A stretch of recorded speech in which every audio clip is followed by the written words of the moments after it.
Hello beautiful internet family, Dan here from DansTube.TV, and it's finally happened. We have waypoints for the Mavic 3. Well, kind of. We have waypoints, yes, we can finally use waypoints, but it's only available through the Hyperlapse mode. Now, within that Hyperlapse mode, you have 4 different features. You've got free, circle, course lock, and then waypoint.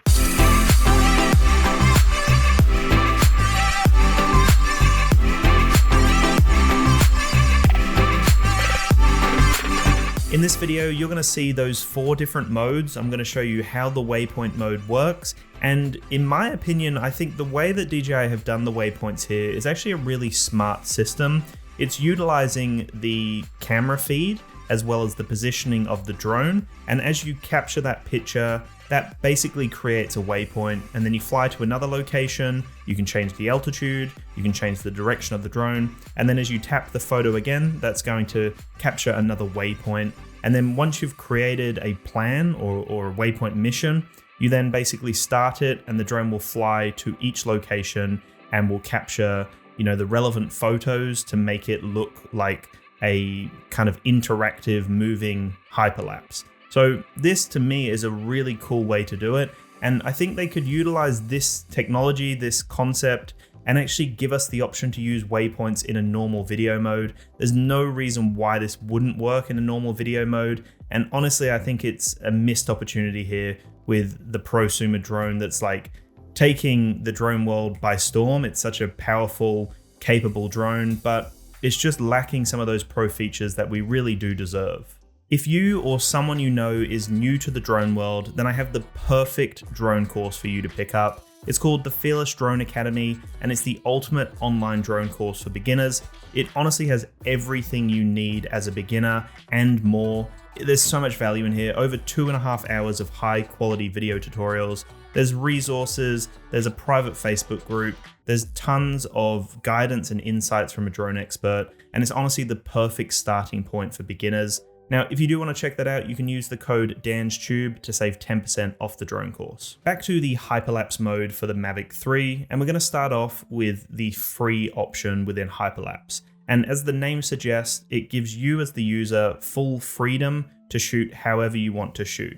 Now, I found this one to be quite a unique concept. It gives you full control, but that means that you need to be very intentional with the movements that you make, because if you make movements that are a bit jarring or awkward, then that's going to come up in the hyperlapse and it's just going to look really, really awkward. So you need to have that consistency of movement. You need to have slow movements if you want to adjust the direction or the position of the camera. So it's quite a delicate way to use a hyperlapse. It's probably not my favorite one because you have to be so intentional with every single movement, but it's a really fun way to get creative with the hyperlapse mode. Once you've selected the free hyperlapse mode, it then pops up with an option to adjust a few of the parameters here. So you can change the interval of how regularly it's going to take a photo, you can change the length, and you can also change the max speed. And as you're adjusting these parameters, it will actually give you a real-time update of the duration of the flight as well as the frames that it's going to be capturing. Now, for this video here, I tested out all 4 hyperlapse modes. I did it all within the 1 battery of the Mavic 3, which was quite impressive, but it does take quite a long time. It can take a very long time, really, depending on how many frames you want to capture. But in a lot of my examples, it was well over 3 minutes. At times, it was up to 5 minutes, I believe, with the waypoint mode, and you're only getting a few seconds of video. So it's quite a big trade-off in terms of the time of flight to how long you're going to get out of that video. But if I wasn't doing this test here, I would have obviously gone for something a little bit longer, probably gone for a waypoint mode, and then actually just left it to do its thing so I got a sizable video. But just keep that in mind. It does take a long time to capture a to capture a hyperlapse, and then you're not getting a long video out of it. Another thing to mention is I noticed with the max speed option, this was quite fiddly. Like as I would adjust the parameters here, occasionally it would just reset back to 1.8 kilometers or whatever it would kind of set back to as its default. So I found it was quite fiddly. I'd have to adjust it very slowly to actually get it to the point where it would just stay. Otherwise it would just reset back to its default value. That was a bit annoying, something they can definitely fix. It's just a small bug maybe.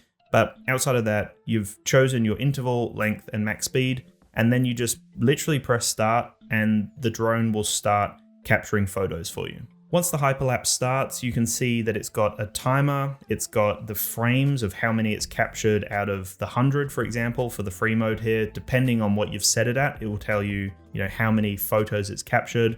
And then from there, you can literally just move the drone however you see fit. And I decided to kind of get a little bit of a revealing shot, and then later on in the hyperlapse, I kind of increased the altitude to see how that would look. I wasn't overly impressed with the final result, and that's up to me. That's user error at that point. It was just the fact that I was trying to get the smoothest movements possible, but it wasn't the most optimized kind of flight path. So it looks a little bit awkward. It still is a really cool hyperlapse overall, and the fact that we have full control is great as well. And again, another note, if you want to make the hyperlapse longer or the intervals more spread out, that's obviously going to change the overall effect. So you have a lot of control here to really play around with how that free hyperlapse is going to look. But this gives all the control to you, and it's a fun way to see, I guess, how the hyperlapse is going to actually react to the movements that you're doing. Once the hyperlapse is finished, it does its whole processing and creating of the actual video file itself, which doesn't really take too long. I was quite impressed with how quick it did that. And then I moved on to the circle mode here. And this is where I decided I would go to the lighthouse in Cleveland, as I thought this would be quite a nice revealing shot. So you still have the option for interval, length, and speed, but then you choose the directional point of interest. So you can either go counterclockwise or clockwise. So I adjusted some of the parameters here and then started the process. I think because of the duration I went with, it didn't actually complete a full circle. It kind of did not even a half circle, and that didn't really give the effect I wanted to. Again, this is on me. If I went a little bit longer with the hyperlapse, it would have revealed exactly what I wanted to. But again, this wasn't communicated through the application. It could have told me, hey, with 3 minutes, that's not going to be enough time to circle the point of interest.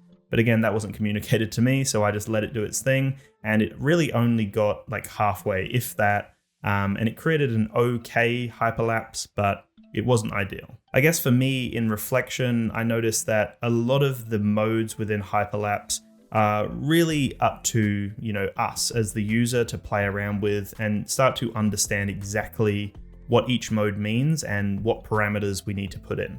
Because like I said, this is a 3-minute video. I thought that would have been enough. And when I say a 3-minute video, a 3-minute hyperlapse, like a 3-minute sequence, I thought that would have been enough for it to completely circle. But maybe it lost a little bit of what I was trying to actually capture here, or maybe it just wasn't long enough. I don't know why it didn't go fully around. But yeah, I guess the curvature of the circle just wasn't sharp enough. And the time, the 3 minutes, just wasn't long enough. So it still created a pretty cool perspective. But that's what I'm kind of getting at. You need to be really aware of these things, a lot of trial and error, a lot of playing around with the parameters to see what it's actually going to capture, but still nonetheless, a very cool offering. And if you get this one down right, then the circle hyperlapse is going to create a very unique perspective. After finishing the circle hyperlapse, again, really quick to process that video, and then it allowed me to jump straight into the next hyperlapse. So I was impressed with how quickly it could process and create that video. It obviously allows me as the pilot to move on to my next shot. And I went on to the course lock mode here, which is a classic. I was really impressed with how this one looked and how it actually came out in the end. Again, you have all those options for interval, length, and speed. And then you have to basically unlock when you're ready and you're set in the direction that you want it to go. And then it's just going to lock that position in and just go for it basically. So again, 100 frames, 3 minutes and 20 seconds to capture this hyperlapse. And this one looks really unique. I was very happy with how this one turned out. And I think it's because it's a set course lock. There's no major adjustment in the movement. And it just creates a very unique perspective, especially when there's some movements, with cars coming by, or even the reflections with the clouds and the water. I think it actually turned out really nicely. And again, this is one of my favorites. It's a classic and it does exactly what you want it to do. You will notice that throughout the screen recording, it basically freezes every single time that it captures a photo. Now, this takes a little bit of getting used to, because if you've never had your drone disconnect, or you've never had any issues with latency or lag, or the feed not displaying correctly, the video feed, then this can be a little bit worrying, because there's a stutter or an awkward freezing moment between every single photo. That's just the way it is basically. I never had it disconnect. I never had it go outside of that like half second of it freezing. It was just doing that for every single frame, and that was fine. The only time it kind of went a little bit longer than that is when it got to like 85 frames out of the 100, and it would announce to me that it was coming to the end. And that's where I'd maybe get like a second and a half or maybe 2 seconds of a freeze. And then it would go back to its usual programming, I guess, of capturing exactly what I wanted it to do. So there were no issues there, but just keep that in mind. It seems to just be the way it processes the video and the hyperlapse. So nothing to worry about, but definitely a little bit, I guess, awkward for people who have never experienced that before. Another thing to mention is that you have control over the format in the bottom right corner. Now you can't change the resolution, it's just locked out at 4K, but you can choose whether you want JPEG or RAW. So that means that then the original files are going to be all captured in RAW, and you can individually look through all of them if you really want to. It's obviously capturing 100 photos, so that's going to be quite a lot of storage that you're going to need if they're all RAW photos. I just left it on JPEG and left the resolution at 4K, and then you'll see the final results are in 4K, and they look really smooth. And I'm very impressed with the quality of every hyperlapse I captured today. And now moving on to the most exciting part about this whole video, and the reason why I wanted to make this video, is finally the Waypoints option. Now we have seen this in previous DJI drones, the option to capture waypoints through the hyperlapse feature. Again, like I mentioned at the beginning of the video, I'm really surprised that this hasn't just been a thing they've done for video, because the way that they've set it up is very user-friendly and easy to figure out. You literally fly to the location you want to go to, and you change the altitude based on where you want that shot to be captured, and then you literally just press that plus, and that's basically one waypoint. You then move to another location, and then when you're happy with the altitude and the framing and the positioning, you press the plus again, and then that's another waypoint.